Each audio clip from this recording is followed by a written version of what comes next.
Hey up, it's Steve from that old Yorkshire geek, and welcome to episode 115 of Friday Night Appointment with Fear. This week we're doing Drag Me to Hell, Sam Raimi's Drag Me to Hell from 2009, which is a really cool film. There's the Blu-ray that I've got of it that won't bloody play. I tried to play it in my PlayStation, tried to play it in my Xbox. Neither of them had play it, so I haven't been able to watch the special features, I'm afraid. Luckily, I have another legally acquired copy. But anyway, which is what we're going to be looking at tonight. The unrated version. I'm not sure what we're. I'm not sure what we're. This is the unrated version. I don't think I've seen the rated version. I think I've only seen the unrated one. Anyway, before we start, don't forget, like and subscribe, share the videos, drop a comment, hit the notification bell if you're subscribed already. Oh, I ain't got me fog going, have I? I've just got the black background. Never mind. As I said, drop a comment. If you're a member, you can join in the live chat. Like Win Grace, who is very wise and says, "This is why I don't insult old women." Oh, you don't. Or they might curse you. Which was the original title for this film, by the way? Well, The Curse. It says at the end, The Curse Productions. Right, explore the description for various links for merch, my Patreon, my books. Hang on, where are we? Where's my books? Just move them. Look at these I got for Christmas off my sister. Some pencils and a drawing pad. Get under there. Right. My books. Silent Predator, short horror novella about big cats eating people in the North Yorkshire village. A Mercury Rapids light-hearted sci-fi action adventure about UFOs and stuff like that. It's a bit of fun. They're an Amazon Kindle and paperback. Don't expect War and Peace or anything of like any literary height. But anyway, they're just a bit of fun. Right. There's anything else? Become a member. Oh, I said become a member, didn't I? What else? Is that it? Right. Yes, it is. Right. So, Drag Me to Hell from 2009. As I said, written and directed by Sam Raimi. He also wrote it with his brother Ivan. His other brother Ted makes a cameo in this, but I think we only see that from the back. It stars Alison Lohman, Justin Long, Lorna Raver, Dileep Rao, probably mispronouncing that, David Paymer, Adriana Baratza, and Reggie Lee as well. And Octavia Spencer makes a cameo in the background. I don't think she has a speaking part, but anywho. It had a budget of $30 million. It did $91 million at the box office, so it did okay. Way back when. Right, is that it? Yes, so, right, we'll get on with the film, shall we? We'll get on with it. It's loosely based on M.R. James' Casting the Runes, which were made into the 1950-something, I forgot, 57 film, I think. Night of the Demon, which we did way back when, in the early days of Friday Night Appointment with Fear. One of my favourite films is that Night of the Demon, starring Dana, what's his face? I forgot his name. I'm blanking, never mind. Anyway, right, so we'll get on with this film. We're not just watching it because YouTube had go mental. I'll probably get another blooming what they call it, ad suitability thing. Keep getting those, and I keep having to request a review, and then they say, "Oh, it's fine." But anyway, sci-fi questions here. Yeah, drag me to hell. Nah, I'll walk. Right, so we'll get on this film. We're watching a series of stills. I'll try and remember what happens in it. As I said, there we go. As I said. I couldn't watch the where is it? I couldn't watch the special features on the Blu-ray because my Blu-ray doesn't work. Unbelievable. So, but I do have notes. As I've just said, it's based on casting of the runes. And all that stuff. It says here, elements of the film story are drawn from the British horror film Night of the Demon, itself an adaptation of M.R. James' short story Casting the Runes, such as the similar-shaped demons. I won't go that far. I mean, it's like horned demonic forces, but it was a big monster in Night of the Demon, where it's all like shadows and stuff in this. and the 3-day curse theme in the film. The most significant parallel is that both stories involve the passing of a cursed object, or cursed, if you want to pronounce it like that, which has to be passed to someone else, or its possessor will be devoured by one or more demons. So there we go. So that's your first bit of trivia before we get on with it. Right, so. Right, I'll make myself teeny tiny in the corner of the screen. Right, down I go. Where are we? Oh, I can never remember. That one? It'll do. It'll do. Shall I put my fog on? Does it matter? I like my fog. I like my swirly, misty fog. Right, so we'll get on with the film. I shall add it to the screen and we will begin dragging people to hell. That's what we'll do. Get the comments back on.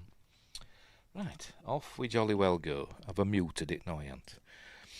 I had to watch it on my computer as well. I couldn't watch it from the comfort of my chair. I had to watch it on my computer.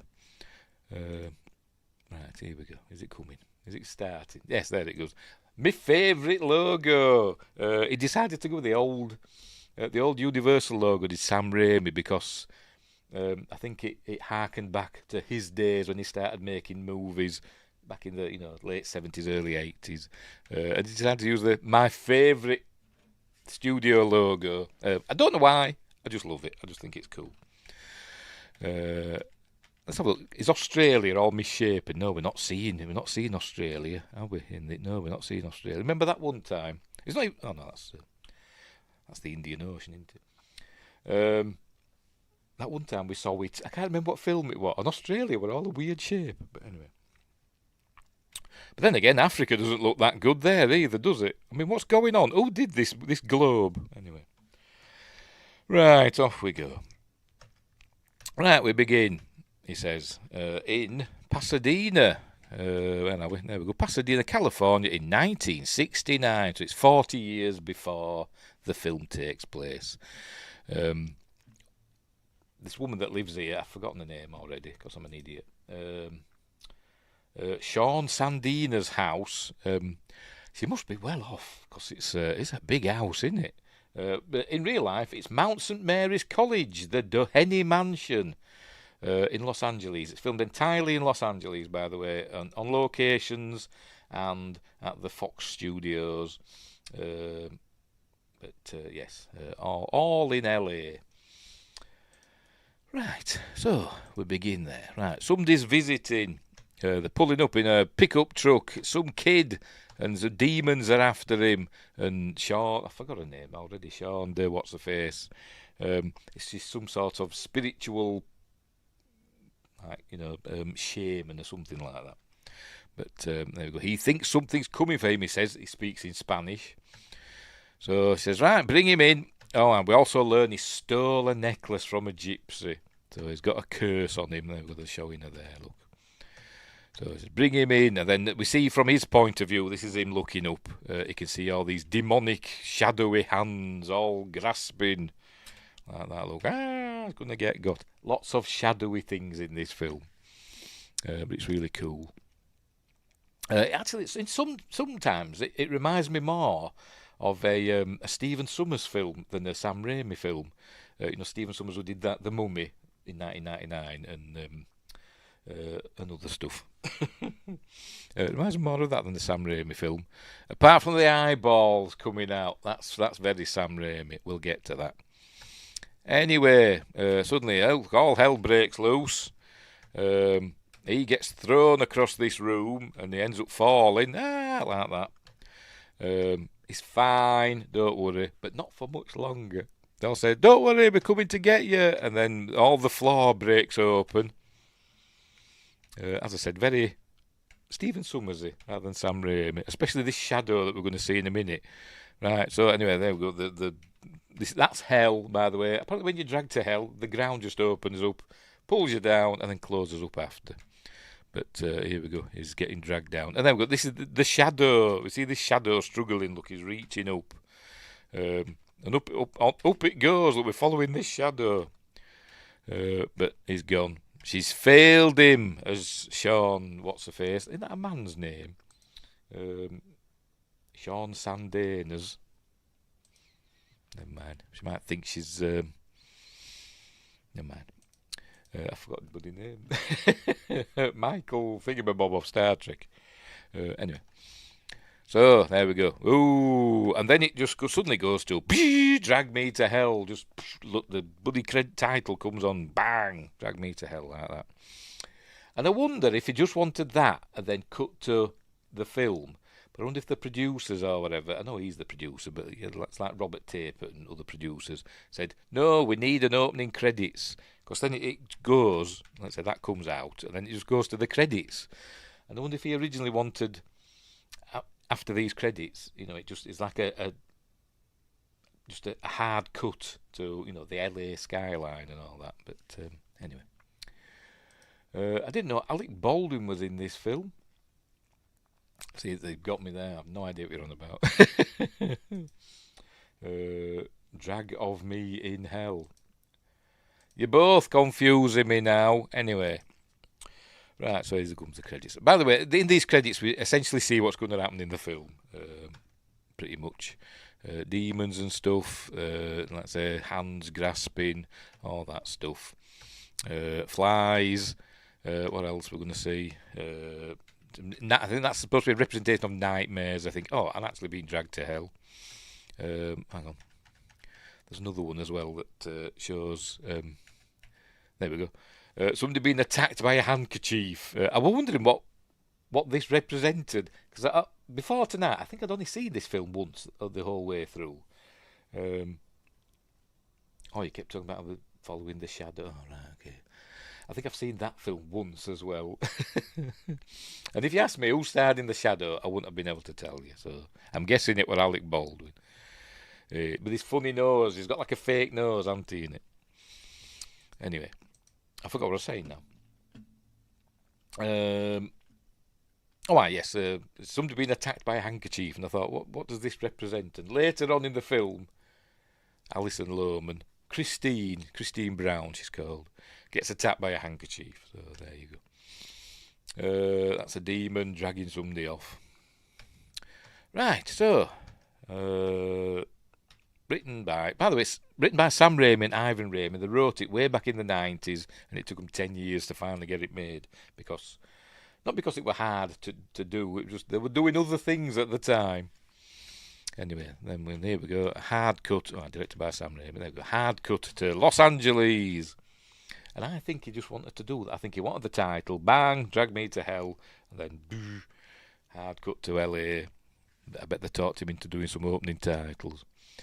Anyway, so we're in the car with Christine Brown, and she's listening to, for some reason, I don't know why, about how to speak properly. There is no friction with the proper diction. And there's another one that comes up there. Good sounds abound when the mouth is round. Teeth and lips and the tip of your tongue. That's what you're supposed to say, isn't it? But I don't know why she's listening to that. Is she want to be an actress or something? I don't know. But anyway, she works in a bank. So anyway, so she's off to work. Right, here she is. She works at the Wilshire Pacific Bank. Is that a real place? I have no idea. So here we see that she's good at her job and she's nice and personable and she wants to help people. They're all happy. Thank you. Have a good day. And there we see there's this desk here of the assistant manager. There's a job going. Don't know what happened to the previous assistant manager. But she wants the job. So she's going to ask the boss here, Mr. Jacks. And he says it's her and Stu. Reggie Lee plays Stu. There you go. Says the new guy. Says yes, but he's aggressive, and there he is. And he's a bad one. He's Stu. Well, he's not a bad one, but he's a sneaky bugger. And but he gets off lightly, I think, in this film. But anyway, it's down to them two. So there we go. He hasn't made his decision yet. So, right. And then he says, can you take your lunch now? And then on your way back, pick me up a turkey club. And then Stu pipes up, oh, that's a good idea. Get me one too with spicy mustard. So basically on sandwich delivery. No need to pay royalties for music for a diction tape. That's true. That is true. But I thought it'd be like a self-help one or something, you are the boss, you're a tiger, and all that stuff. She'd be listening to that, shouldn't she, if she wanted to be a high-powered executive. I know whose I'd spit in.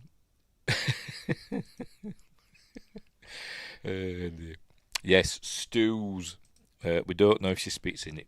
We know she does get him the sandwiches. But first, she's off to lunch with Justin Long, who plays Clay. Somebody or other, I forgot his last name. Clayton Dalton. Professor Clayton Dalton. It's his first week as a professor at wherever he is. So they're very much in love. They've been going out for a year. And she fixes his printer because, she's a girl boss, etc. She gives him a coin. A plot relevant coin. Because she works in a bank and she found this rare coin that just ended up with all the other coins. And he collects coins. So he says, there we go, and add this to my nerdy coin collection. He says it's a 1929, there we go, Standing Liberty. It's going to show us it, and there it is, look. So I don't know how much it's worth, but it's off in his coin collection. Leapers, he still has his skin. Yes, he does, and his eyes. And he's not a walrus either, is he now? Yes, jeepers, he still has his skin. And he's not a walrus either. Anyway, so he's got that coin. By the way, he puts it in an envelope. Hey, we see him putting in this envelope and sealing it up. Remember, I'm mind melding with you all now. Remember that coin in the envelope. It will come back later.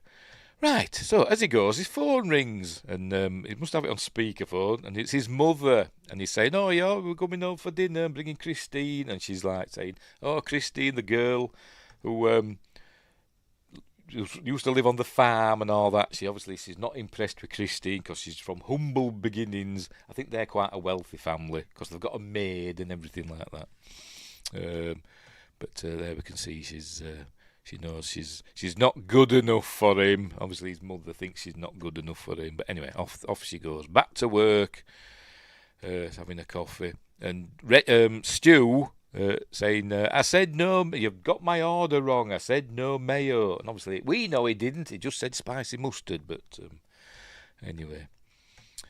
So he's trying to undermine her, basically. That's what he's doing. Right, so... yes, and he also gives the boss tickets to a game. He's trying to ingratiate himself with the boss. Because he's a sneaky, oily bugger. Look, hot dogs and onions. That's what America smells like, doesn't it? Come to me. Wingray says he needs to get some Roman candles to guide the escape portion of the Protector. Yes, he does. He needs to do that as well, doesn't he? The NSEA Protector, which I've got up there. In a box. I'd get it down, but loads of stuff on top of it.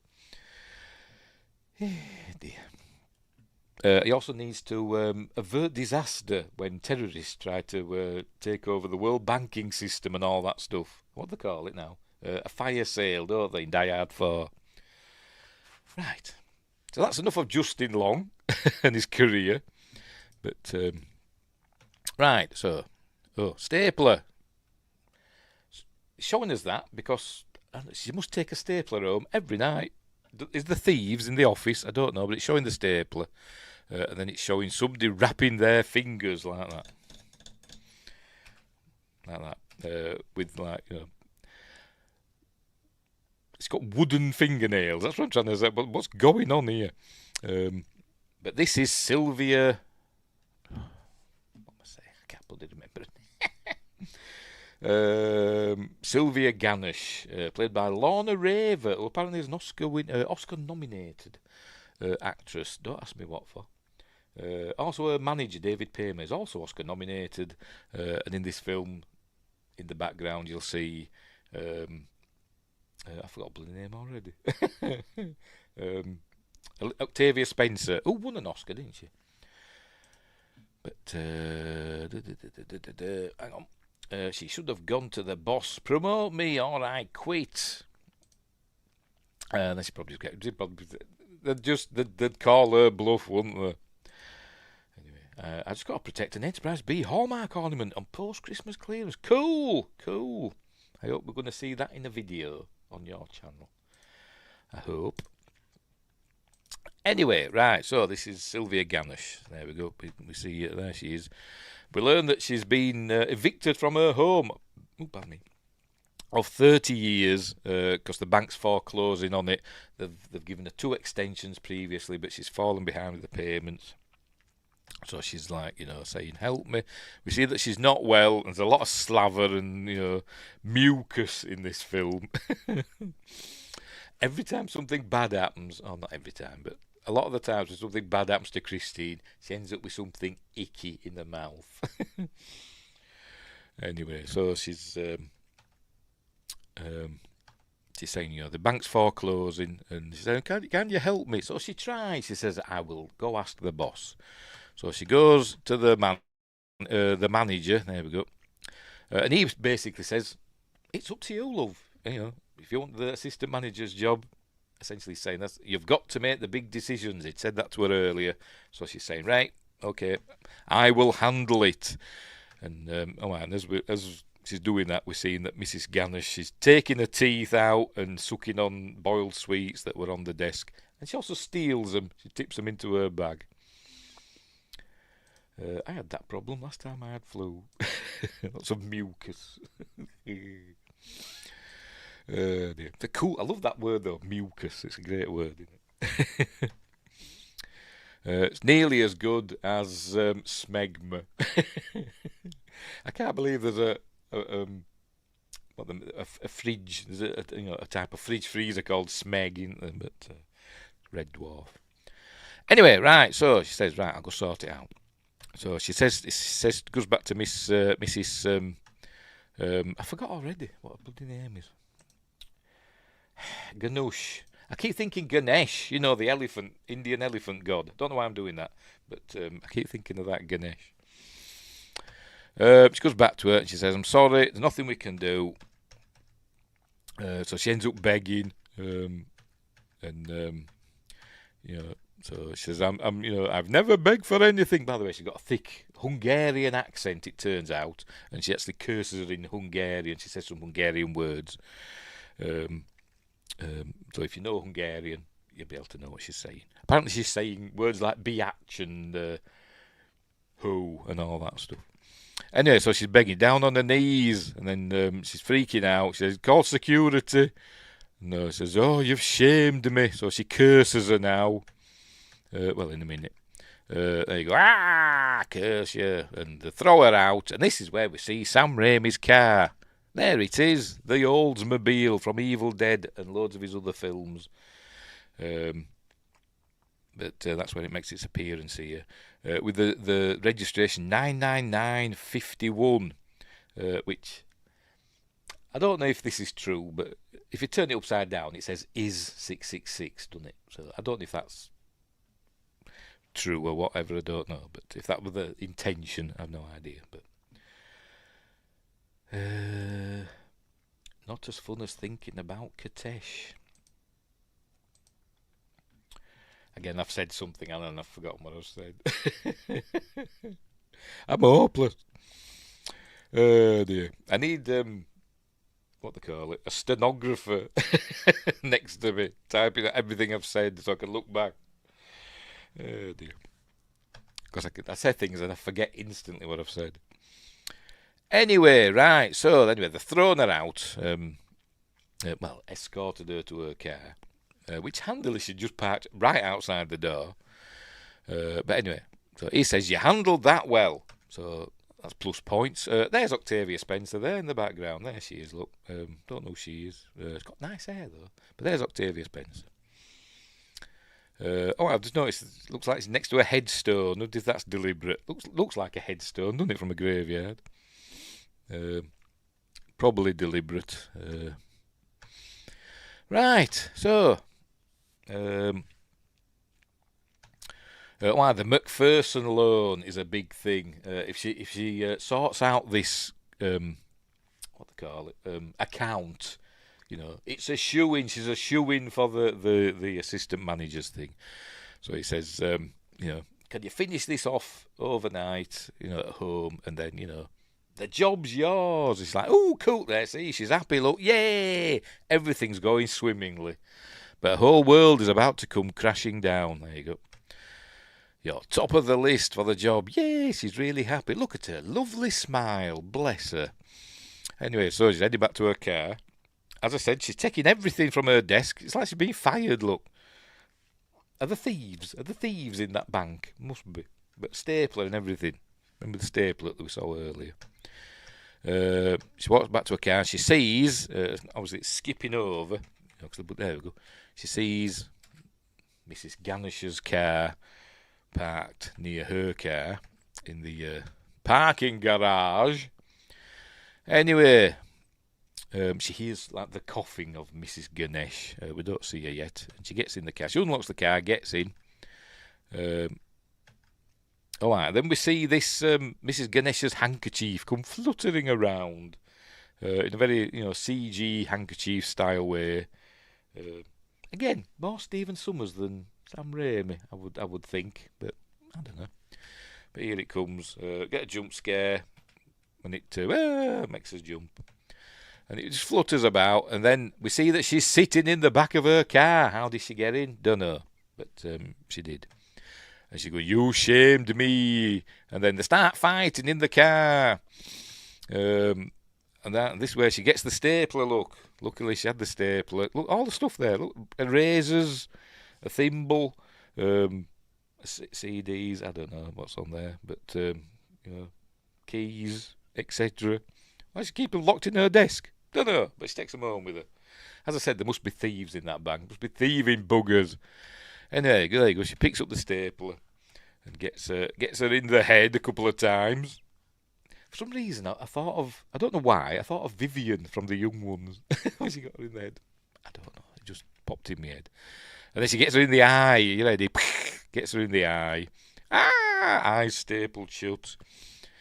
The car heads backwards. She ends up crashing the car a couple of times. And then she heads the car forwards. I say she's still throttling her, look. You shamed me. And she's calling her names and stuff. In Hungarian, and the car heads forward, and she just puts her seatbelt on in time. Somehow the staple on her eye pops out like that as she crashes the car, and then she she face plants the dashboard, and her teeth come out. False teeth, by the way. We saw earlier on that she had false teeth, didn't we? So lots of slaver. And then she attacks her. She slavers all over her. So another, gross scene. Here we go. Gumming her to death. Oh dear. She gets her teeth. Anyway, she gets her teeth back in, and then she kicks her out of the car. She she stabbed her in the mouth with a ruler. She's trying to kill her. No, but she doesn't. She just spits it back out at her. Powerful cough that woman has for an ill lady. Then she boots her out the car, shuts the door, and then just screams at her, "I beat you, you biatch," she says. Is she going to say it? Is it this bit? And I'm thinking, why did she have to say that? I thought she was supposed to be a nice person. Where is it? No, I don't know where it is. Never mind. Anyway, she disappears. She said, "Where's she gone?" And then she goes back with a breeze block or something and just smashes the window and gets in, drags her out. And then she rips off a button from her coat, and she starts saying, things in Hungarian. So this is the cursed object, and she gives it back to her, and she says something about the Lamia, and then she goes, "Soon it will be you who comes begging to me, blah." So there we go. She gives her the button back, and she goes, woos it, and then when she opens her eyes, she's gone. So then next we see, obviously been a passage of time, she's called security and the police and stuff, whatever. Clay comes running, and so they're heading home. He's walking her home now, because obviously her car's knackered now.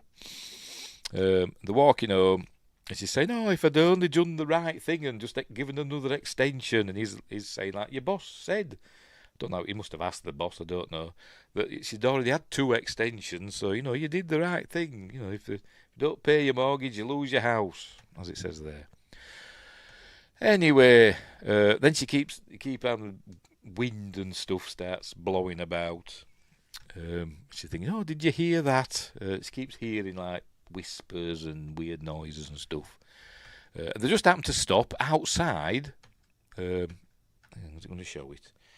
Outside there we go, a spiritual advisor's establishment, a psychic, who I think is, what's his face? I can never remember his name. Dilip Rao, who plays Ramjas. She says, I want my fortune told. And he's like, "Hey, what are you on about?" But anyway, so they're going. We also see he's got CDs to sell as well. What does that say? Songs of the Sitar. He's got a monkey's head. Thank God it's not a monkey's paw. Anyway, so he's going to read her fortune. Now, we want my fortune read. Obviously, Clay is dubious because he's a professor, and so he's all scientific and all that. I can't remember what he's a professor of. I think it does say, but I've forgotten. Anyway, so off we go. He goes into the back room, and he's saying, "Oh, you've lost something." And she says, "I don't think I have." And then he says, "Oh, something was taken and then given back to you." And he goes, "Oh, it's your button," and all that stuff. Obviously, Clay's not impressed. But there we go, that... "You took the button from my sleeve." Anyway, so he carries on his reading, but then it kind of goes all funny. Is it going to show it here? It says, though a veil comes down, like... you'll see if it shows up. I think what's happening that there you go. It's like that, as though a veil's coming down over proceedings, like shadowy, as though you're looking through a veil that's moving. That's, you can see it there. Look, as though the veil is lifting or whatever between the spirit world and the real world or whatever. So he touches her hand, and then we get an image, a flash image of. Well, we'll see in a minute if it's going to show us. He's going to look at her, and then it's going to come on. I'm going to have a jump scare. You ready? Here it comes. Here it comes. Come on. There it is. Right, okay, we get this. There we go. Ah, a scary demon face. Is it the Wishmaster? Looks like him a bit, doesn't it? So he freaks out. "Oh, heck, that's enough for tonight. Not that you're fine. I won't take your money." And she says, "Yes, you will," and all that stuff. He's asking what happened. Did you play with the Ouija board or anything like that? He said, No, I didn't. And he said, "Well, somebody's cursed you then." So we know that Mrs. Ganush cursed her, don't we? Anyway, but obviously Clay's dubious. So he takes her home anyway. Right, so we see that she's got a little cat, a little kitten, look. Oh, bless, because she's an animal lover and a vegetarian, apparently. Speaking of cats, not that you can see, we've got a cat living with us for a while. I don't know how long. We call him Tabby. I think he was a stray, or he's from somewhere else. I don't know. Somebody's coming tomorrow to see if he's their cat. I put a thing on Facebook, in the lost and found cats thing, and with photos of him. Somebody's coming tomorrow to see if he's theirs. But I thought I'll let him stay with us for a while. So he's asleep on the couch over there, and he keeps farting. He does. Anyway, bless him. Right.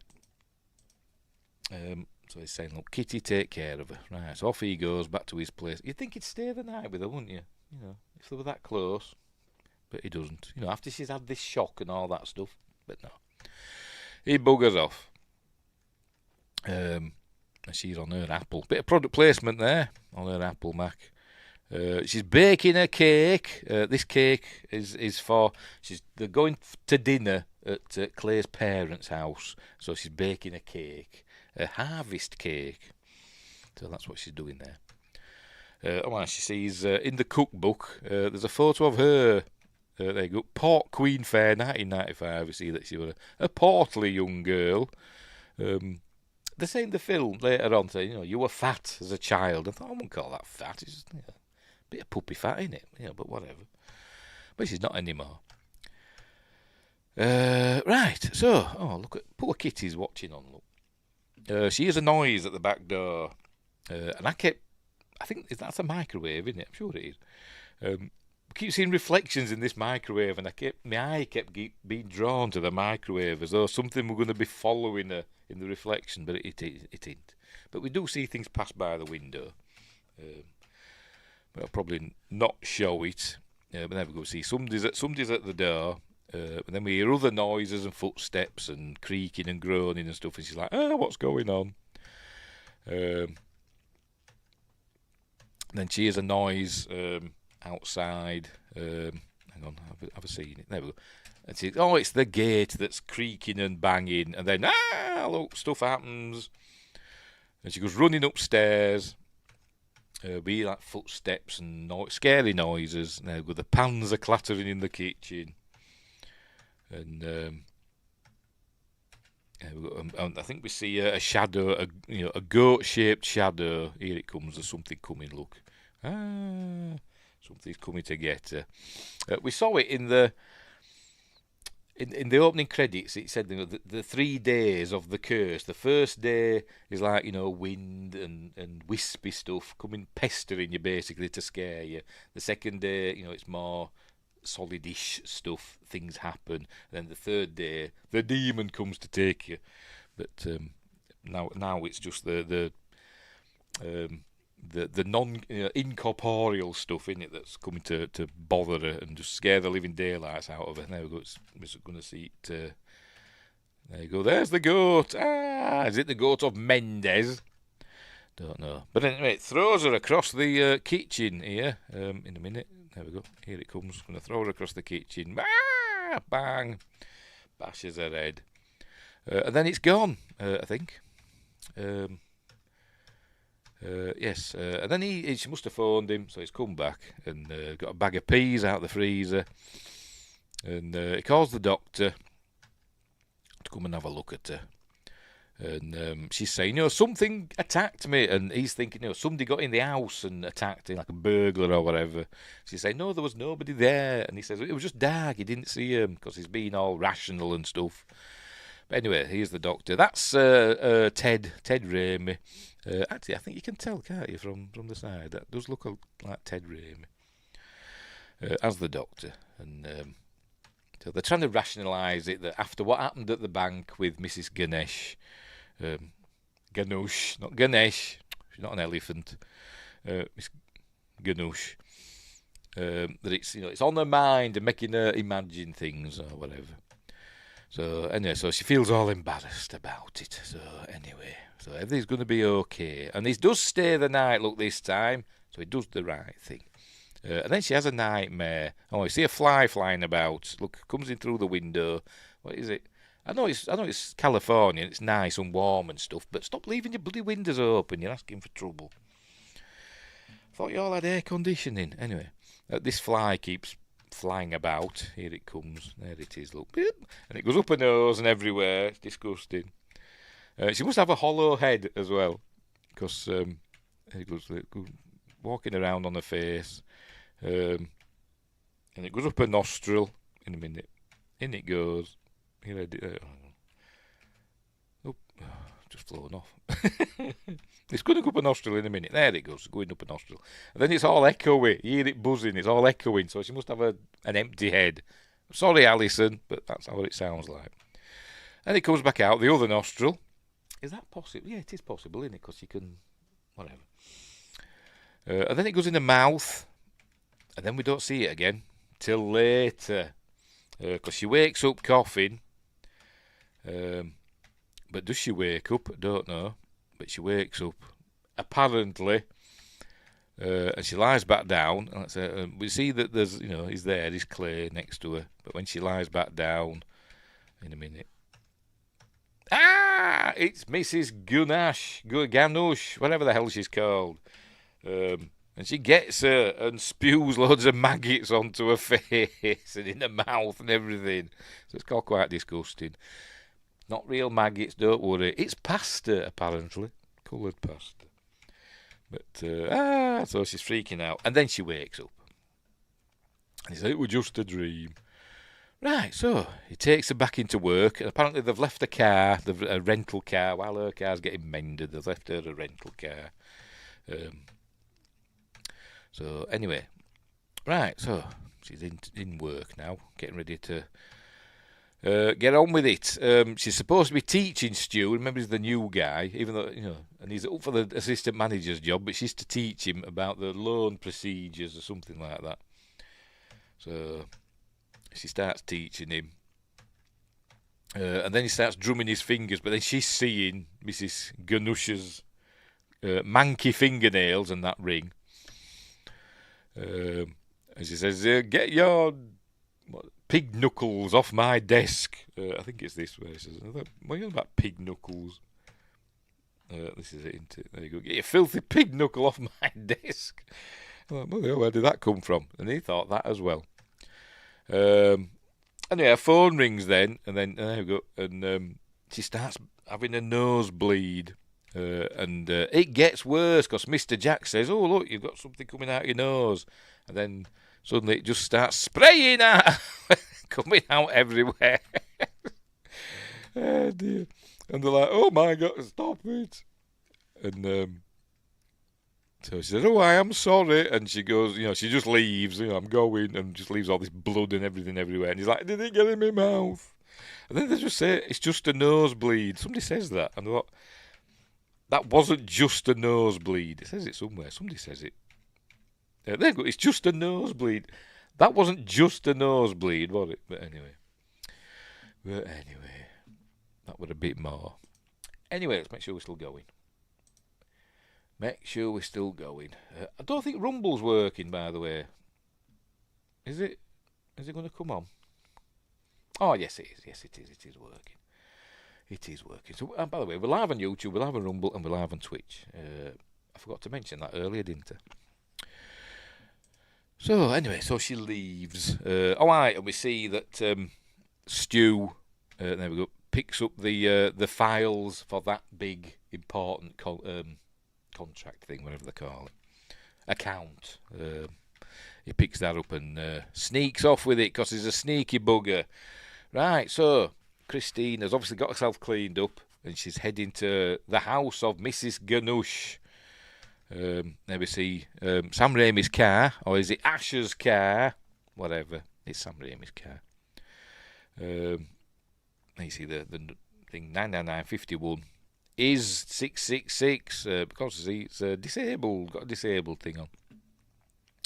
So does that mean they can park anywhere? 'Cause that's what a blue badge they call them in the UK. They're like that. You have a blue badge, and it essentially means you can park anywhere within reason. But never mind. My son, he gets full mobility because of his disabilities and stuff, with his autism and all that. He gets full mobility benefits, except for a blue badge, because he doesn't have enough points for that. But anyway, whatever. Right, so she knows she's at Mrs. Ganush's house, so she knocks on the door. Mrs. Ganush does not answer, but her granddaughter does. There she is. She kind of reminds me of Bridget Fonda. I don't know who plays her. Let's have a look, see if it says. Bojana Novakovic. Bojana or Bojana, I don't know. Novakovic as Ilyenka Ganush. I think she looks like Bridget Fonda. I do. Excuse me.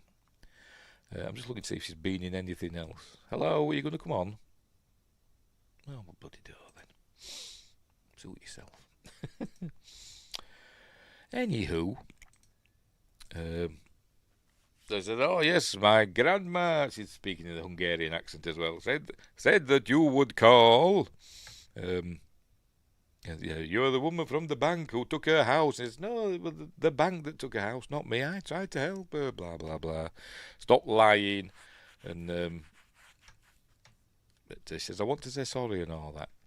So, and you used to be a real fat girl, didn't you? I can tell. Anyway, so she lets her in. So in she goes into the house. Then we hear a party's going on. There we go. Everybody's having reveling and having a laugh and all that stuff. And we also learn that Mrs. Ganush has died. Don't know what of. Maybe her illnesses. I don't know. Maybe getting stapled to death. I don't know. But I'm guessing they're supposed to be like, Hungarian gypsies. I'm guessing that's what they're supposed to be, these people. They kind of look like that, don't they? I don't want to like stereotype or anything or jump to conclusions, but I'm guessing they're supposed to be like, Eastern European gypsies. But anyway, so we see that there's the hanky. And then she's... could have found a better picture of her, couldn't they, for a funeral, but never mind. And then she trips over Mrs. Ganush's body. There we go. She trips over it. Look, falls on it, and then she falls on the floor. There we go. The table that her body's on, in repose or whatever the bloody hell they call it. Breaks and the body falls on, and then we've got all the bloody embalming fluid or whatever's going in her mouth. Look. Do you think that's CG? I think that might be CG. Because it's not sticking, is it? So they get her off, and she gets up. Look, she like goes, and then she's fine. Look, she's not bothered. Look, I'd be throwing up. Anyway, Bridget Fonda, I think she is. She's very nice. Anyway, so this is still going to make everything all right for her. Obviously not, because she's dead. So she can't help. She can't say sorry to Mrs. Ganush because she's dead. So she goes back to, I forgot his name. I would say Ramjam, but it's not that, is it? Ramjas. She goes back to him, and he says it's a Lamia demon that's coming for you. She says, oh, that's what she said. So we learn that's the 3 days. There you go. For the first 3 days, the Lamia appears as a nasty spirit that torments its victims. Because she's been given a cursed object, and she talks about the button. And on the 3rd day, it'll take you and drag you to hell, or whatever. There, she's showing him the button. She says, what if I just destroy the button? He says, well, it doesn't matter. The curse, whatever condition the button's in, the demon will still come. Anyway. And he suggests that they can get round it with an animal sacrifice. There you go. And she says, no, I'm a vegetarian. I volunteer at the puppy shelter and all that stuff. And he says, you'll be surprised what you'll do when the Lamia comes for you. And he gives her a book, Animal Sacrifices in the Service of Deities. I wonder if that's a real book. I don't know. Oh dear. I bet Dick Miller sells it in that bookshop in The Howling. Bet he does. Bet he's got it. Anyway, so she's taking it home. She's having a read. There's the kitten, look. Poor little kitten, look. Playing with the keys and... Oh, no, playing... Oh, bless... Oh. That kitten's not long for this world. Just spoilers. Anyway, so she's thinking, oh, well, whatever. It's all nonsense. Then she hears noises again. Again, my eye were drawn to the blooming microwave because you can see reflections in it, but you never see anything. Well, I don't notice anything reflected in it, but my eyes are always drawn to it. In horror films, I'm always drawn to the negative spaces. If there's a lot of space around somebody, I always think something's going to appear in that space, but it doesn't. Anyway, here's the gate again, and then we're going to see the shadows of the demon tormenting her. And she goes running upstairs into the bedroom, and she shuts the door, and we see, in a minute, its hooves appear. Oh, she tries phoning Clay, but he can't hear, his phone's charging, and it must be on silent or anything. It'd be buzzing, wouldn't you? I don't know. I haven't got an Apple device. I don't know if they make any noise, but he can't hear him. He can't hear it anyway. So she looks at the door, and we see, here we go, The hooves of the goat-like demon appear, and then the shadow turns into grasping hands. Oh, I love that as well. The battery just goes down, and then we see Mrs. Ganush appear in the phone. And here we go, the hands form out of the shadows to try and grab her. She runs away. She gets thrown about in the bedroom. Here we are, picked up and thrown about. I think that might be a stunt woman, you. Anyway, so she runs downstairs again. Grabs a knife from the knife block. I've never had a knife block. I don't think I'd ever have a knife block. All my knives are all in drawers, out of the way. I wouldn't ever have them on display or all like that. Why is that? It's a stew. You wouldn't get much stew in that, would you? I don't know. But I've got one of them. Coffee filter thing. Never use it. Very rarely. Anyway. There you go. She's got a knife. And she decides she's going to kill the kitty. Look. Poor kitty. She's just stabbed it to death. And then she chucks it. Here we go. Hang on. Poor dead kitty, look. Buries it in the garden. That actually really upset me. It did. Ingrid says, I hate when demons uncharge my stuff. It's a nightmare, isn't it? Apparently, it's a thing, isn't it? If you watch all these, ghost YouTube channels and stuff, ghost hunting and all that, they say, though, don't they, that batteries lose their charge, don't they, around, ghosts and demons and stuff like that, because they take the energy, don't they, to manifest. If you believe that sort of stuff. Anyway, she buries the kitten in the garden. She thinks it's all over now because she sacrificed the kitten. So, as he said, so much for being a bloody animal lover, eh? Anyway, Clay's arrived. There we go. He says, is that blood? She says, why would it be? But she's got some on her sleeves. Oh, it's tomato. Anyway, so they're going to dinner at his parents' house. So she thinks everything's going to be okay now. There we go. She's got a lovely dress on. They're going to dinner at her parents' house. There's her mother. Really familiar face, and I don't know what I've seen her in. So I'm going to check. I meant to check earlier, and I forgot. Now then, where are they? Trudy Dalton. Molly Cheek. What have I seen her in? Why is that not working? Why is that not... When I click on these links, they're not working for some reason. Yeah, I'll just click on it. No, the page isn't working. Is IMDb down?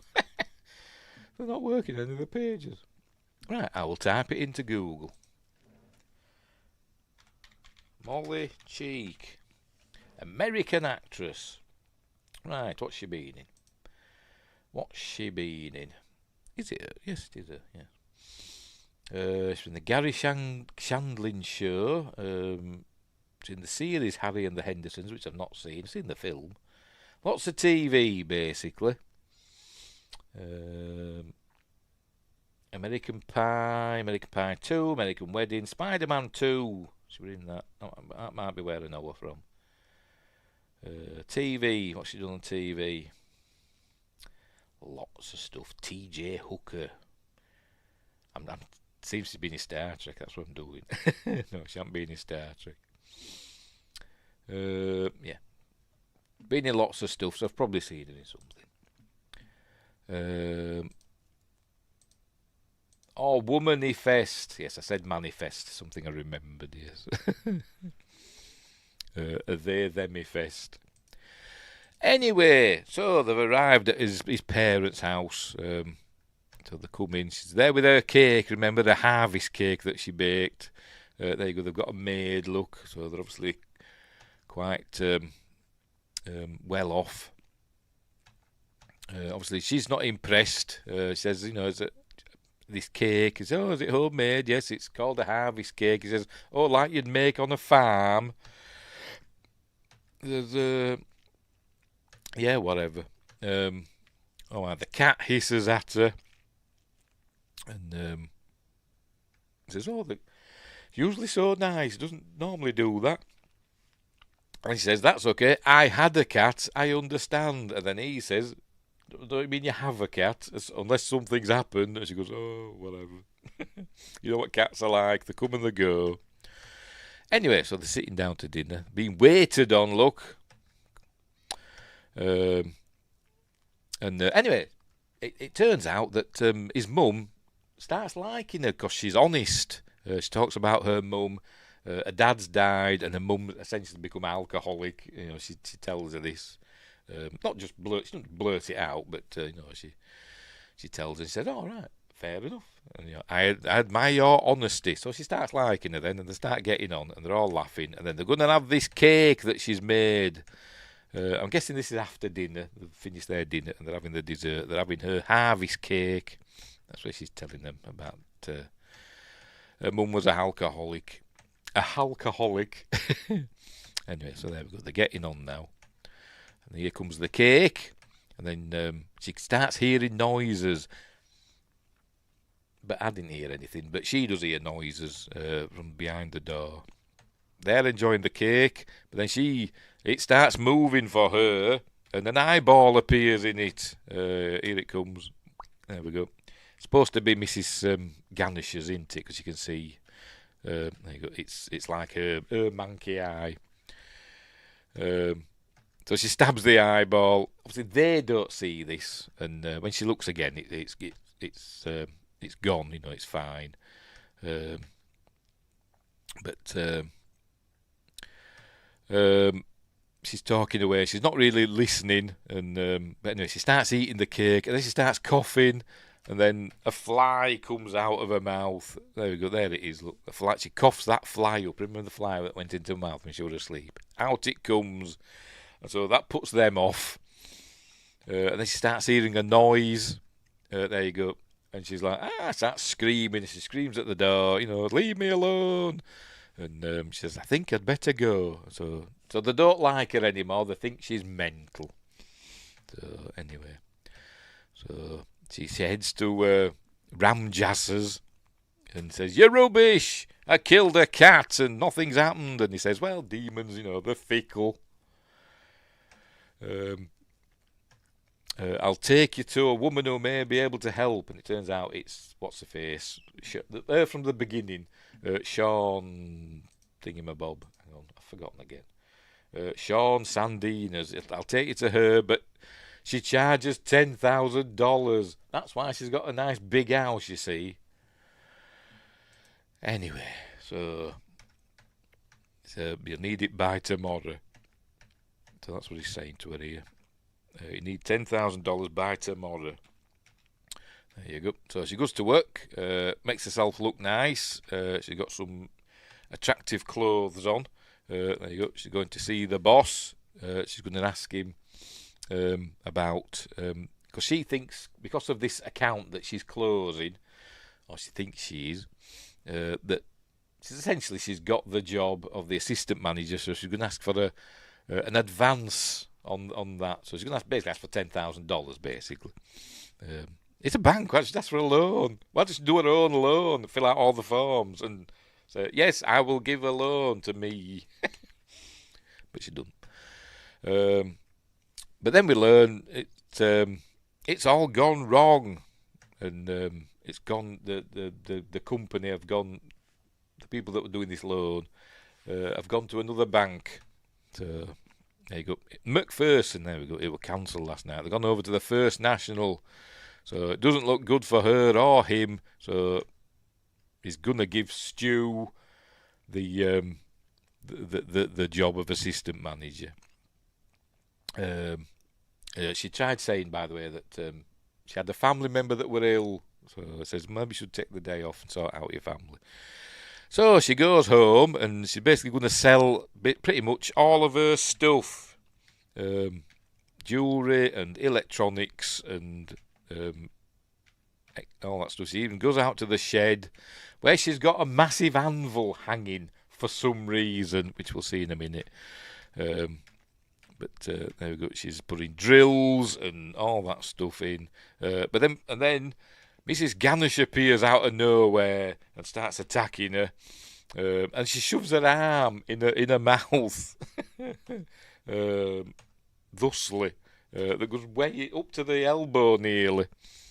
And as that's happening, she looks up and we see that she's got just a big anvil just hanging there in the shed. Why? Dunno, but she just has. And earlier on, we'd seen her pick up. She was, stuff to sell, some ice skating boots. So she picks that up. Hang on. She picks up the ice skating boot and here we go, there we go. And cuts the rope with it. This thing that just happens to be hanging above Mrs. Ganesh. Anyway, it falls down, hits her on the head, and there you go. And the eyes come out and get her in the mouth, obviously. And then it's all gone. We're all in her mind, or a demon just tormenting her again. But anyway, so is that anvil still up there? I don't know. But why has she got an anvil hanging? Why would you have an anvil hanging? You'd have it on the ground, wouldn't you? But anyway, I don't know. So she's going to the pawn shop, the Casa de Empeño. She's heading there to sell all the stuff, and she's going to get $3,800 for the lot. And she says, "What, even with my jewellery?" It says, "Well, take it or leave it." So she's got $3,800. There you go. She's back home counting it and eating ice cream. But then Clay arrives, and we learn that he's paid Ram Dass. He's paid him the $10,000. So she didn't have to get rid of all the stuff after all. She's eating ice cream, but she's lactose intolerant. But whatever. So she'll probably all swell up now.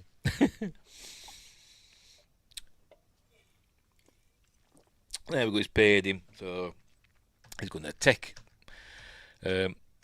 him over to Sean. I can never remember. Sean, Dan, Senna, whatever the bloody hell they're called. Anyway, she's to go in by herself. It says, "Do you want me to go in with you?" And it said, "No, I've got to go by myself." So in she goes anyway into the big $10,000. That's why she lives in a big house. Would she have charged that for the poor Mexicans at the beginning? I doubt it. Anyway, so they're going to go through this ritual that she's going to summon the demon and make it go into a goat, and then they'll kill the goat. That's what they're going to do. So this is what's needed of them. Right, so here we go. They're going to sit down. There we go. They bring the goat in. Excuse me. This is a assistant, Milo or Max. I can't remember. Let's have a look. Milos. I was close. Milos. He's bringing the goat in. And so she says, when the spirit comes into me, put my hand on the goat, and then the spirit will go into the goat, and they'll kill the goat, thus killing the spirit, or whatever. So off she goes. She starts, there you go, that's what she's telling her. So she starts summoning the forces of evil and all that stuff. They've got to repeat, "I welcome the dead into my soul." And she's saying, "Well, I don't want to say that." "Well, you've got to. It's the rules." So they start doing that. And then everything starts going funky because, that's what happens. And there we go. Things are rattling. Everything's shaking and all that. We know stuff's coming. Loads of ghosts appear for some reason. Spirit of some unsettled soul from years ago. Loads of them appear, if it's going to show us. In a minute. One of them, Sam Raimi. If it's going to bloody show us them, come on, bloody hell. Here they come. Any minute now. I hope. Are they going to come? Or have I skipped over them? Probably just bloody skipped over them. Yes, I have. Let's go back again. There they are, look. There they are. Ghosts appear. There, you can see them all in period costumes. There's even a trombonist. Is it the ghost of Jonathan Frakes? Maybe it is, I don't know. But apparently one of them Sam Raimi. Which one? I don't know, but one of them is. I'll say it's him there with the piece of glasses on. I might be wrong, I'm just guessing.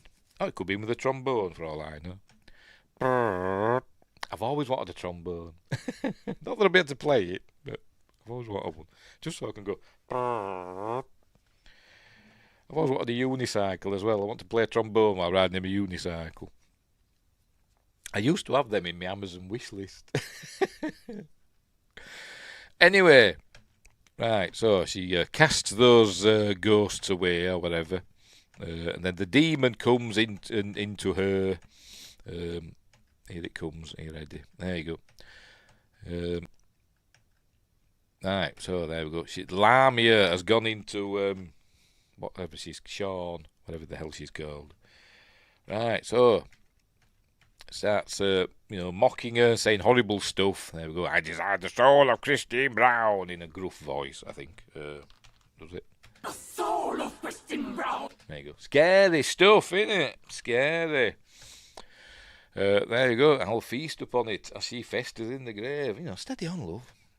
But there you go. She's eventually she grabs her hand. There you go. She grabs her hand, puts it on the goat. There we go. Ah! And the spirit of Lamia goes into the goat, and then the goat starts talking. There you go.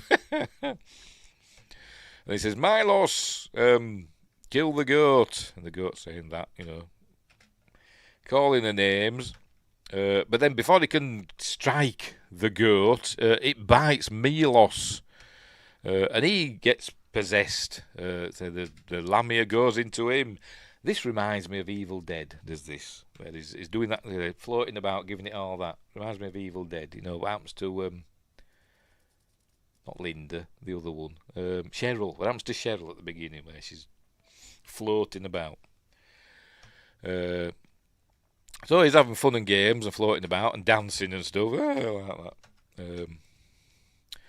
But he wants to do his bit. Look, he's giving it all that. Anyway, so they get Sean back. There you go. You must banish the spirit. So she says some words. And it makes the spirit, the spirit of the demon come out of Milos. There it goes. Christine thinks this is sorting it all out for her. But it isn't. It's... they've stopped it, but they haven't saved Christine, But anyway, but then she dies. Does her? I don't know what of, heart attack. I don't know, but she just dies, and there's nothing they can do. They say phone an ambulance, but it's too late. She's gone, and so they're buggered now. So she goes home, and she says, "Oh, well, it's over now, isn't it?" But she says, "No, is that my cat on the door? Just a minute."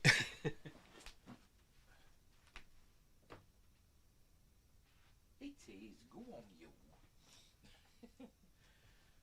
Don't be pestering Tabby Cat. Princess wanting to come in. I don't know if you can see her. Don't be growling at Tabby Cat. He's just a guest. It's fine. Anyway, I think Tabby Cat's just farted. Have you farted? It keeps farting. It does. Blame the cat. Where were we? Why? Christine thinks it's sorted now. She thinks Sean, whatever she's called. Why can I never remember that name? Sean Sandana. She thinks she's saved her. But he says, no, it isn't. It's not over. There you go. Lamia cannot be banished. It's still going to come after you. So it says, one thing you can do, you can pass on the cursed object. You can give it as a gift to somebody else. And he says, I didn't want to tell you about that part because you're basically banishing somebody else to be dragged into hell, essentially. So he didn't want to put that on somebody. It's half a question. Can't decide. Just derailing the thing. Can't decide if I should record building my new desk on Monday or not. Yeah, go for it. Do it live. All the swearing and everything, and the thing. Why is there always something missing? Because there will be. Where were we? So we learn that you can pass it off to somebody else. Make a gift of it and give the curse away. So she says, "All right." It's something to think about. Anyway, there she is. She's got the button in an envelope. He put it in an envelope, by the way. Yes, I just remembered. He said, "Have you still got the button?" Just a minute. There you go. He's put it in an envelope and licked it and sealed it. There you go. In an envelope that looks very much like. I mean, all envelopes are pretty much the same, are they? Unless they're manila ones or whatever. But you remember, Clay, he's got a coin in an envelope. You know what's going to happen, don't you? You know what's going to happen. Right, so she's going to go. There you go. She's in the car with Clay. They're going away to somewhere for the weekend. So she's got some stuff to sort out. Oh, aye. And this nearly run over. There we go. She sees her again. It turns out it's not her. It's just an old man who says, "You'll burn in hell, you biatch," she says. There you go. Crazy old dude. But all the stuff went on the floor in the car. And we know what's happened. We know that the envelopes have got mixed up, don't we? So she picks the stuff up, says, "Where's my envelope? Oh no!" And she picks it up. What she thinks is her envelope. So anyway, she goes to a diner, which is hang on, diner. Norm's Restaurant in West Hollywood. So she's looking in the diner for somebody that she can basically just fob off, the button to. I mean, they did this in Night of the Demon, didn't they? But it was like it was a rune, wasn't it, that was printed on or written on a piece of paper, and if you passed it to somebody else, the curse were passed on, wasn't it? The demon had come after somebody else. But in this, it's a button. So she's drinking coffee. The waitress is complaining, saying coffee drinkers don't give tips. And she says, "Oh, whatever." And she's not right nice to her. Is Christine, but she's in the mood. Sees this fella sitting here, this oxygen thing, thinking, "Well, he must be at death's door, so I'll give him the button." Because even if somebody's just about to die, I still won't want them to be dragged into hell for all eternity. But anyway, so she's thinking of that. She even gets up. She's going to walk over to him and say, "Here, have this button." And then this old lady comes up. I presume it's his wife, with a nice pudding. Says, "Oh, what a delightful surprise! You're an angel." There you go. So he thinks, "Oh, I can't do that." So he thinks, "Oh, Stu, I can give it to Stu because he's a shithead, isn't he?" So she phones him up. She must have his number. And says, "Get here in 10 minutes or I'm telling everybody what you've done." Because it was Stu that gave the McPherson account over to the First National Bank. She's eating ice cream again, by the way. She says, "Bring another." There you go. Stu comes and he's all sorry and apologising. And there we go. He says, mentions his dad for the first time. But I don't think he's mentioned his dad before. But if my dad ever finds out, so she says, "I'm going to give you this, and it's going to be a gift, and it'll be yours forever." And he says, "I know exactly who I'd give it to. Probably means me.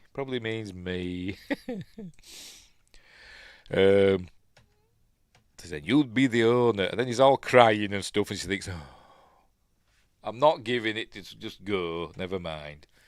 She bottles it. Says, "Oh, thank you." And we still won't tell me dad. And off he goes. So she still ain't got rid of it. Then she just notices in the obituaries, Sylvia's obituary. She thinks, "Ooh, I will go and talk to Ram Jass again." "You're not going to start fighting, you two, are you? Behave yourselves. You listening?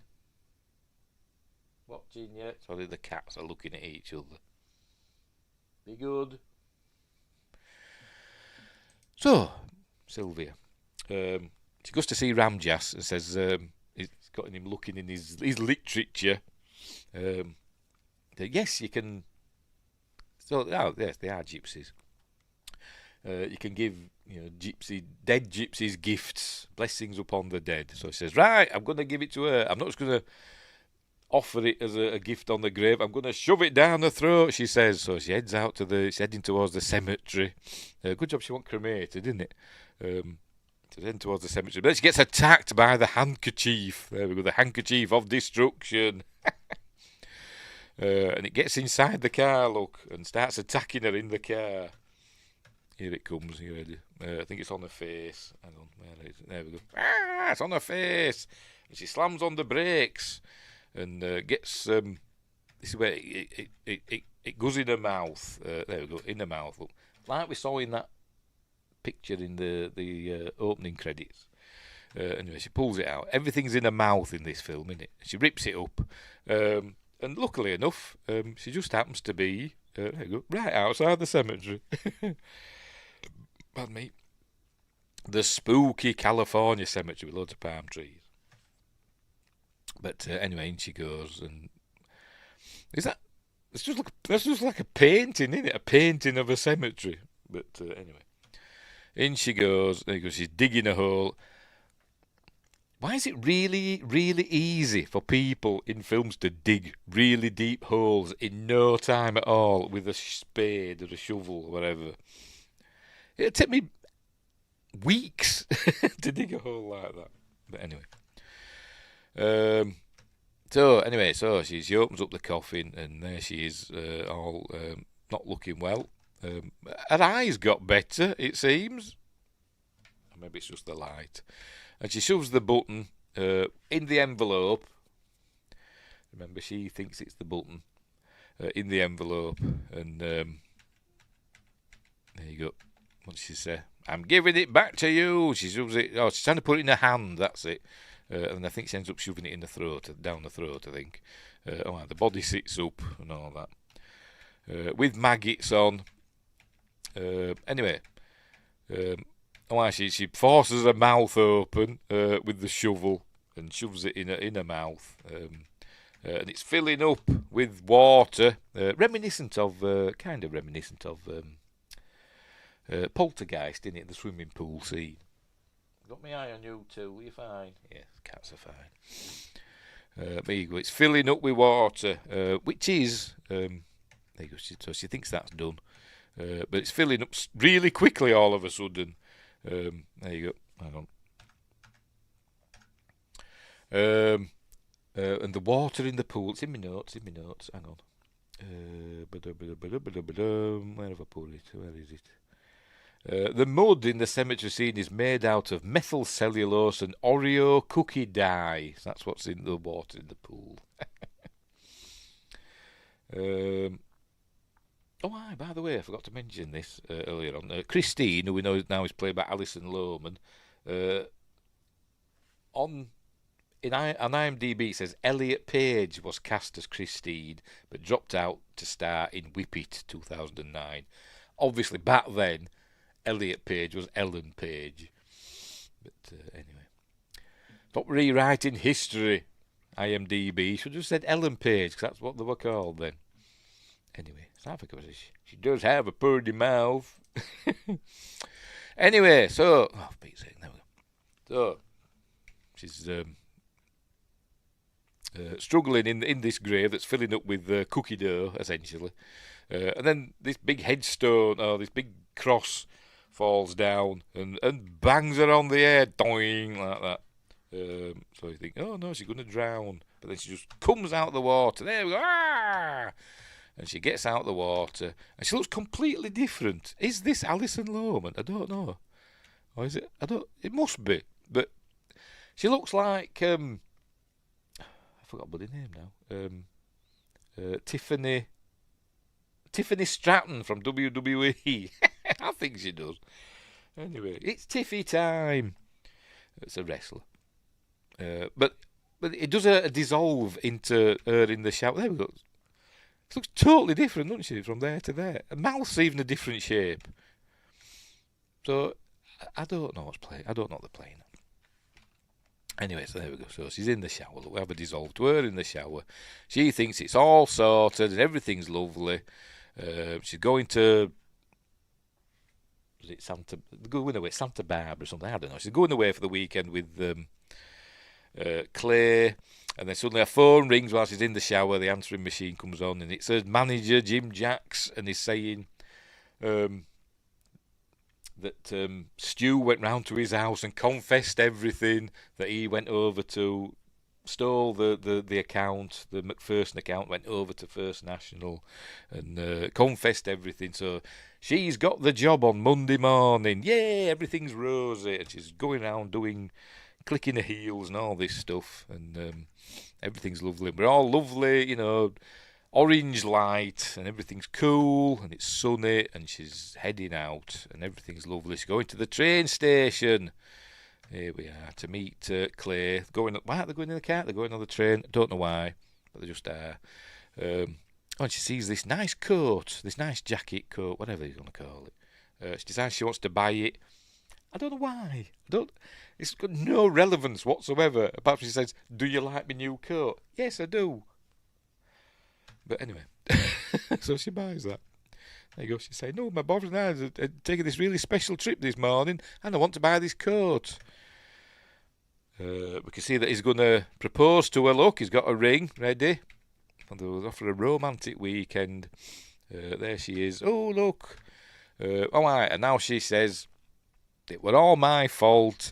I could have extended Mrs. Ganusha's loan, and I should have done, and all this wouldn't have happened. You know, it was wrong of me. I was a bad person." And he says, "Yeah, you're lovely and all that." There you go. Pretend to think that you know, she's all nice and you know everything's lovely now. It's a happy ending. Anyway, what's saying there? Oh, he's talking about the coat. Threw it out. Oh, then he says, "Oh, well, that's, you know, talking of your old coat, in this envelope, I found that button that were off your old coat. I think you might have my silver Standing Liberty silver coin," or whatever the hell it was. Look, she gets it out, look. Gets the button out, and she's like, "Oh, no!" And "I think you might have my Standing Liberty quarter." So she freaks out. She steps back and falls onto the train lines. And he's like, "No!" And then the train's coming. And freaking out. There you go. Then she's being dragged to hell now, finally.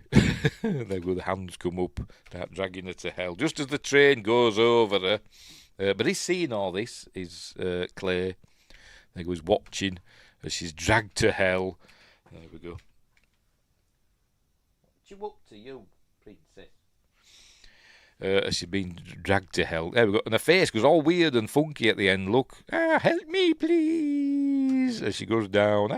She's being dragged to hell. Physically. You know, it's not a metaphysical, you know, spiritual thing. She's actually physically being dragged to hell.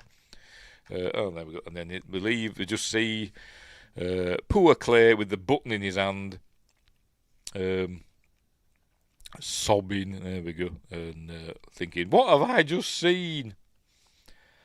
Then he decides to go on a road trip. Yes, he's going to go and turn into a walrus. But and then the film ends. Drag me to hell. And there we go. Cool film. Very enjoyable. What would you call it? I wouldn't call it like it's not like super gory. I mean the eyeballs coming out and stuff like that. That's about the goriest thing in it, isn't it? But it's not even that. Even that's not that gory.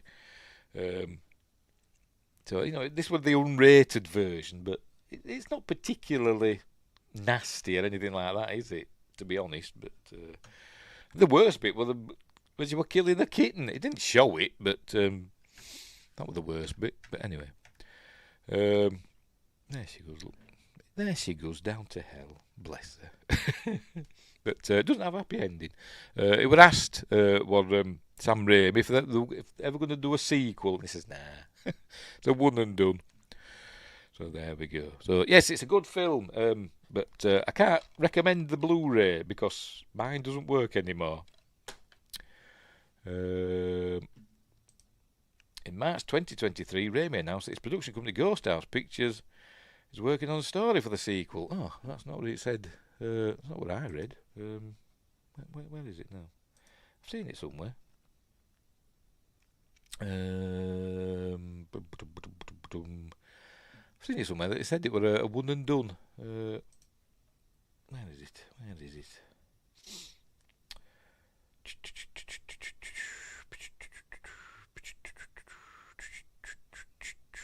Just bear with me, it's here somewhere. Hang on, I'll just type in a Control F sequel. Sequel. In 2019, so this is before what you said, so it obviously changed his mind. He said, somebody asked if he did the sequel, says he doesn't have a story in mind. So if somebody had a good story, I don't have a story because in my mind the character got killed, and worse, so I didn't know how to proceed with the sequel. So there we go. Raimi goes on to say, usually for me, I'm left with a character like Bruce Campbell that I'm really interested in or like, or a concept, really interested in or like, or a concept that really feels like it needs to continue. But this is such a definitive ending that in my mind, I didn't know where to start with the sequel. So there we go. So he must have changed his mind then since 2019. Anyway. Bet in 2026, probably mid 2026. Oh dear. A world weary Justin Long trying to trade a life for a life. I don't know. Has the curse gone now from the button? Because she's been taken, hasn't she? She was still the owner of the button because she didn't technically give him the button, did she? It was just like mistakenly, swapped, if you know what I mean. That's why they took her, didn't they? They're taking him. If he were the owner of the button, they're taking him, wouldn't they? But I don't know. We'll see, won't we? We'll see. You never know. Right. So anyway, Drag Me to Hell, cool film. That's a good what they call it, gateway to horror, I suppose you could say, because it's not gory, it's not sweary, not super violent. It's a bit gross in places, isn't it? Because he keeps getting stuff in the mouth. But anyway, he just keeps using the button to send people to hell, and now he's like a cheap Constantine, a Timu Constantine. Oh dear. Right. Pardon me. So there we'll go. We'll leave it there. We will leave it there. And that's Drag Me to Hell. Give it a whirl. I don't know if it's on streaming. It probably is. Probably on Prime Video. I don't know. Maybe. You behaving yourselves, you two. Yeah. Anyway, right. So, what's coming up next? Monday. Bear with me. Monday, for Magnificent Mondays next week, we're doing Cocoon. There we go, Cocoon. The first one. I might do Cocoon The Return as a bonus show. Like I've done with other sequel stuff, pre-recorded. So we'll see. But we're doing the first one on Monday. Cocoon, starring Steve Guttenberg and Brian Dennehy and Tanny Welsh and loads of other Wilfred Brimley or whatever the hell he's called, and Don Amici, which he won an Oscar for. Anyway, so that's on Monday, and I haven't decided next week's Friday night appointment for you yet. Right, so we'll leave it there. So thanks, Win Grace and Sci-Fi Quest. I don't know if anybody else popped in and did not notice. No.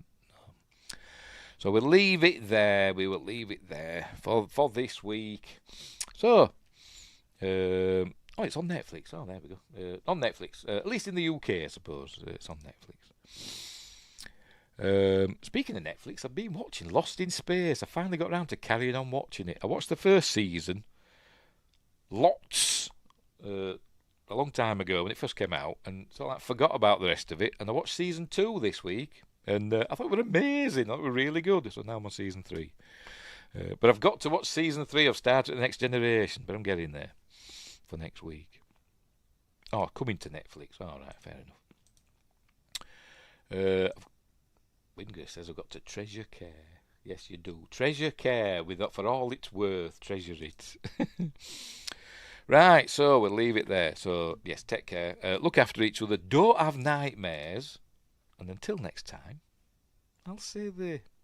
And by the way, Happy New Year and all that stuff.